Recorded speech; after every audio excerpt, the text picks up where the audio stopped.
Lincoln Park Lions. This is the story of Miss Snyder's ladle. The story starts in the 40s with my grandparents, Cecil and Deborah. The ladle has not yet entered the story at this point. Cecil was a journalist and Deborah was a teacher. They fell in love just before World War II broke out. In order to serve the country, they both enlisted.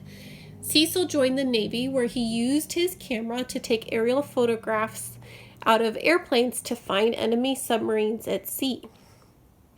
Deborah joined the Red Cross and was in charge of making canteens to entertain the soldiers. They were both stationed in the South Pacific. Deborah would get put on an island or in another place, and she would build from scratch a place for soldiers to hang out and have fun. So she used things like the nose cones of old airplanes and parachutes and propellers to make places for people to enjoy themselves. When Cecil had time, he would get one of his pilot friends to come and visit Deborah and her other nice Red Cross nurse friends. It wasn't usually very hard for him to get a volunteer at the canteens. When Deborah needed a ladle, Cecil brought her one from the ship. She used her ladle to serve punch and soup and snacks to the soldiers. When the war ended, peace broke out, and Cecil and Deborah were married and moved to Mercer Island outside of Seattle. There she used the ladle to make strawberry jam. There's my Papa Joe when he was a little baby. It was at this time that my grandmother stopped drinking sugar in her coffee so that she could use her ration sugar to make the jam. But that is another story. After a few years, my grandmother and my grandfather and my father and his two sisters moved to Molalla, Oregon.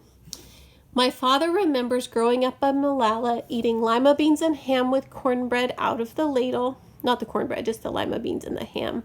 As well as lots of spaghetti, soup, and many, many preserved fruits and vegetables. His favorite were the pears.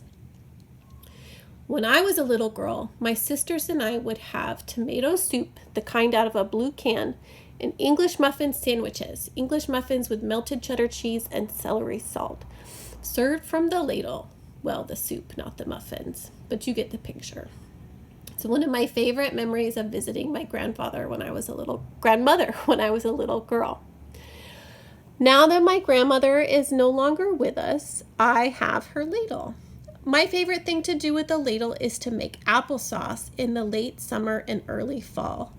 I eat the applesauce myself, but I also give it to my nephews and nieces.